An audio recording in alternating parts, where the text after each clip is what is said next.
काफी देर से चर्चाएं हो रही है राज्यपाल के अभिभाषण से लेकर के अनुपूरक बजट में सारे विषय को विस्तृत रूप से रखा गया। अध्यक्ष महोदय, मैं उन सब विषयों को नहीं रखना चाहता हूं।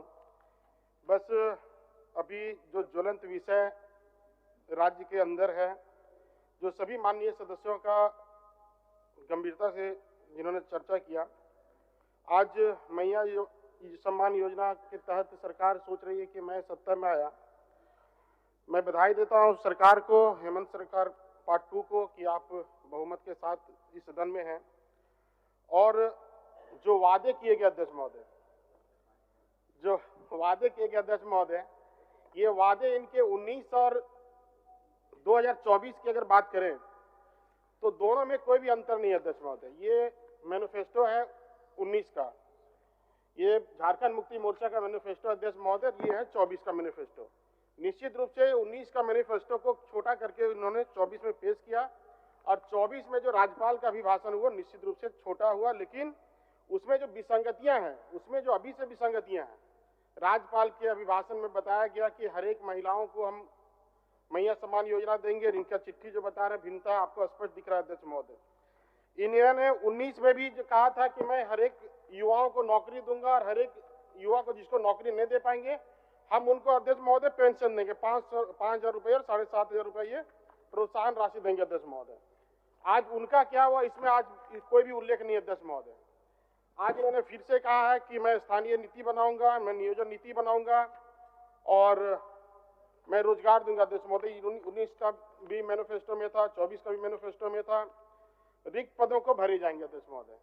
लेकिन आज तक 5 साल में, पिछले 5 साल में कोई भी रिक्त नहीं पद भरे गए। और जितने आनंद फानंद में सीजीएल का रिजल्ट निकला अध्यक्ष महोदय, पिछले बार लोकतांत्रिक व्यवस्था से सभी विद्यार्थी अपनी मांगों को लेकर के धरना दे रहे थे। हजारीबाग हो, चाहे जमशेदपुर हो, चाहे दुमका हो, सभी क्षेत्रों में अध्यक्ष महोदय प्रशासन के माध्यम से इतनी बुरी तरह से उनकी पिटाई की गई अध्यक्ष महोदय। जब उनके पास प्रमाण है कि सीजीएल में गड़बड़ियां की गई है, तो निश्चित रूप से सरकार अपने से नहीं, कम से कम सीबीआई के माध्यम से जांच करा ले कि वो नियुक्ति सही की गई है या गलत की गई है। अध्यक्ष महोदय, ये आउटसोर्सिंग से जॉब दिलाते हैं, आउटसोर्सिंग से जो जॉब दिलाते हैं, जो निजीकरण के क्षेत्र में अपना कदम ये भी पीछे नहीं रख रहे हैं, आगे बढ़ाते जा रहे हैं। आज शिक्षा विभाग में निजीकरण किया जा रहा है अध्यक्ष महोदय, आज स्वास्थ्य विभाग में निजीकरण किया जा रहा है अध्यक्ष महोदय। दारू दुकान में बाहरी लोगों को रोजगार देके उसको भी रोजगार सृजन के नाम से जोड़ा जाता है अध्यक्ष महोदय। और वैसे सभी रिक्तियों में जहां पे आउटसोर्सिंग से बहाली नहीं जा रही अध्यक्ष महोदय, सारे लोगों से वसूली किया जाता है, और वैसे वसूली करने के बाद वहां पे रोजगार लगाया जाता है। उसका रोजगार कितना दिन तक है उसको खुद नहीं पता अध्यक्ष महोदय। वो 2 दिन में हट जाते हैं, 2 महीने में हट जाते हैं, 6 महीने में हट जाते हैं, लेकिन बाहर की कंपनियां आकर के यहाँ पे उनसे दोहन कर रही है अध्यक्ष महोदय। इनके मैनिफेस्टो में एक बड़ा सुंदर सा बात आया था कि 25 करोड़ तक का टेंडर जो होगा हम स्थानीय लोगों को ही देंगे। 25 करोड़ तक का टेंडर हम स्थानीय लोगों को देंगे अध्यक्ष महोदय। आज जल जीवन मिशन के माध्यम से जितने भी निविदा निकला गया अध्यक्ष महोदय, सारे बिहार और यूपी से टेंडर ठेकेदार आए, और एक भी पंचायत में जल जीवन मिशन का पानी देने का सपना कहीं भी पूरा अध्यक्ष महोदय नहीं हो पाया। सरकार बहुत पीठ थपथपा रही है अध्यक्ष महोदय कि हमने बिजली बिल माफ कर दिया, बिजली बिल माफ कर दिया। आज बिजली बिल माफ करने के बाद सरकार जैसे आई, सबसे पहले 3 रुपया बिजली की दर में बढ़ोतरी की गई अध्यक्ष महोदय। और आज गांव जाके देखिए अध्यक्ष महोदय, जिस प्रकार से कंज्यूमरों को तंग किया जा रहा है। अगर दुकान चला रहा है वो छोटा सा सब्जी का दुकान चला रहा है, अगर स्कूल चला रहा है, मुर्गी फार्म चला रहा है, तो उसको ऐसे उसके साथ ट्रीट किया जा रहा है अध्यक्ष महोदय, जैसे लग रहा है कि बांग्लादेशी आदमी भारत में घुस गया अध्यक्ष महोदय। कम से कम उनको सम्मान दिया जाए, समय दिया जाए। आपको राजस्व वसूलने का अधिकार है, राजस्व नहीं आएगा तो हम संसाधन कहां से लाएंगे, लेकिन कम से कम व्यवहार उचित किया जाए अध्यक्ष महोदय। अध्यक्ष महोदय, मैं आग्रह करना चाहता हूं कि पहले से एक विद्युतीकरण का योजना पहले से धरातल पर आया था, उसमें बहुत सारे पावर सब स्टेशन सैंक्शन थे, बहुत सारे पावर ग्रिड सैंक्शन थे, किसानों के खेतों तक पानी देने की व्यवस्था सरकार के द्वारा की जा रही थी अध्यक्ष महोदय। कम से कम सरकार से आग्रह करेंगे कि उनको चालू किया जाए। हमारे किसान अगर समृद्ध होंगे तो हमारा राज्य भी समृद्ध होगा अध्यक्ष महोदय। अध्यक्ष महोदय, मैं कहना चाहता था, सरकार युवाओं के बारे में चिंता कर रही है।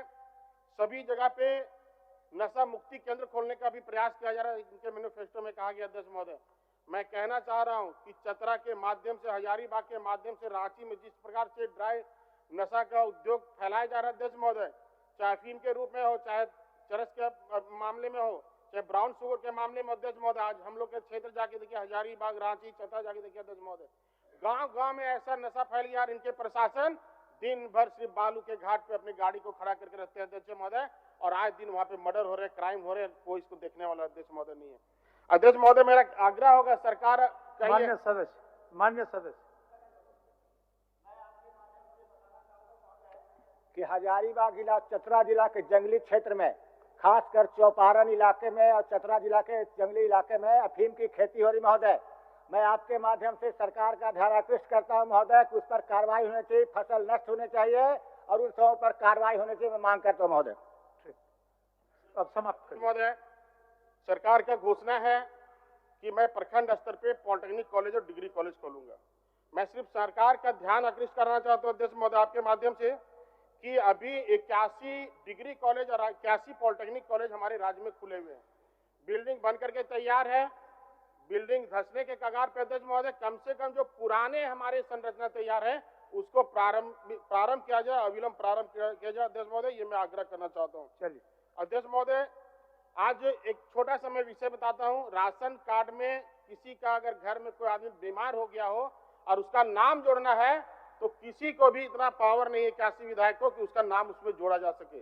सरकार से मैं आग्रह करना चाहता हूँ, वैसे मजबूर व्यक्ति अगर बीमारी में सरकार 10 लाख रुपए दे रही है उनको, तो अगर उनको लाभ मिल सके, कैसे मिल सके, उसका भी तैयार करना चाहिए अध्यक्ष महोदय कि उनको कम से कम राशन में नाम जुड़ सके, ऐसा उसका व्यवस्था करना चाहिए अध्यक्ष महोदय। माननीय सदस्य जनार्दन पासवान जी, महोदय मैं आग्रह करना चाहूंगा। माननीय सदस्य जनार्दन पासवान जी, हो गया, कंक्लूड हो गया। बचा हुआ पार्ट अब दे दीजिए ना, हम भेज देंगे। बचा हुआ पार्ट दे दीजिए। बोलिए बोलिए, 1 सेकंड में बोलिए बोलिए। पर्यटन के क्षेत्र में सरकार बहुत ध्यान देना चाह रही है अध्यक्ष महोदय। जिस प्रकार से सरकार के लोग भी हम लोगों को बताए यहाँ पे अध्यक्ष महोदय, आपको पता होगा अध्यक्ष महोदय, सूरजकुंड हमारे यहाँ बरकट्टा में एशिया में सबसे अधिक टेम्परेचर से खोलने वाली पानी वहाँ पे निकलती है अध्यक्ष महोदय। 86 डिग्री टेम्परेचर में खोलता है। मैं माननीय मंत्री जी से भी कल मिला था, पर्यटन मंत्री जी से, उनको निमंत्रण भी दिया है। 14 जनवरी से वहाँ मेला लगता है, बहुत बड़ा मेला लगता है अध्यक्ष महोदय, और 15 दिनों तक चलता है वो मेला। लेकिन अगर और NH2 पे सबसे बड़ी बात है अध्यक्ष महोदय, NH2 पे ही अवस्थित है वो, इतना राजस्व आ सकता है वहां से। अगर सरकार उस पर थोड़ा सा ध्यान दे दे, पर्यटन के क्षेत्र में थोड़ा सा और उसका विकास कर दिया जाए, तो निश्चित रूप से बहुत बड़ा पर्यटन का। धन्यवाद। बोलिए पासवान जी।